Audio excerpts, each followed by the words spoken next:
भारत देश स्वातंत्र्य झाला 1947 साली, पण तत्पूर्वी ब्रिटिशांनी रत्नागिरी शहरातल्या काही त्यावेळचा कारभार करण्यासाठी काही अधिकाऱ्यांची निवासस्थानं अतिशय चांगल्या दर्जाची बांधली होती।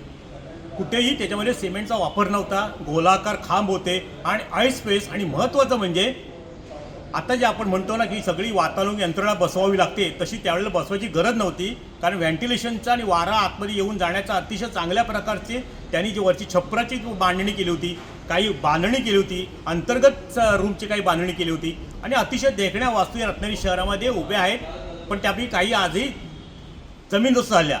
आता विचार केला तर पूर्वीच्या अधिकाऱ्यांच्या जी निवासस्थानं होती, जिल्हाधिकारी असतील, जिल्हा शल्य चिकित्सक असतील, जिल्हा न्यायालय असेल किंवा वरिष्ठ अधिकारी असतील, मुख्य कार्यकारी असतील, ह्यांची निवासस्थानंसुद्धा अशी होती की पाठीमागे अतिशय सुंदर वारा यावा, सुंदर समुद्र दिसावा, निसर्गाच्या सान्निध्यात ती उभारण्यात आली होती। पण त्यावेळेला ब्रिटिशांना जे सुचलं होतं ते आताच्या अधिकाऱ्यांना का सुचत नाही असा प्रश्न निर्माण होतो। त्याचं कारण असं, गेल्या 10 वर्षामध्ये काही कारणास्तव काही ब्रिटिशकालीन इमारती बांधकाम विभागाकडून जमीनदोस्त करण्यात आल्या।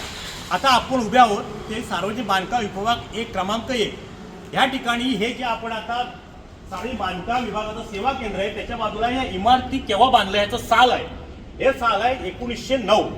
1909 साली, म्हणजे आज जवळजवळ 116 वर्ष झाली। त्या 116 वर्षामध्ये ह्या संपूर्ण ह्या भागातली ही संपूर्ण ही विभाग क्रमांक उपविभाग क्रमांक 1 ची इमारत, जिथे उपअभियंता कार्यरत असतात, काही 4-5 शाखा अभियंता कार्यरत असतात, आणि ही इमारत आता अतिशय देखणी आहे।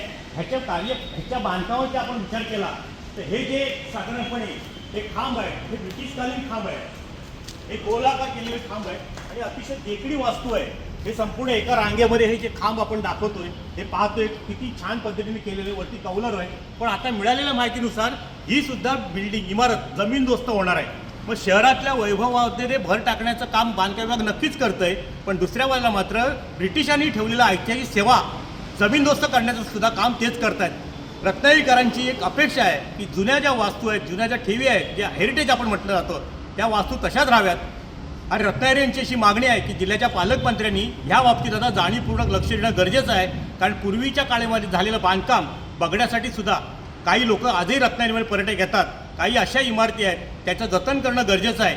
आता ही सुद्धा इमारत जमीनदोस्त होणार असं समजतंय आणि इथे उंच अशा टोलेगंज इमारत उभी राहणार आहे।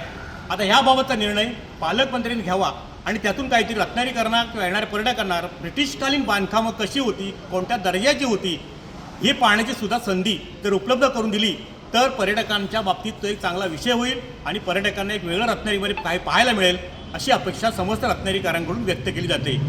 टाइम डिले करता किशोर मोरे, रत्नागिरी। टाइम्स डिजिटलला लाईक करा, सबस्क्राईब करा, शेअर करा आणि बेल आयकॉन दाबायला विसरू नका। पाहत रहा टाइम्स डिजिटल।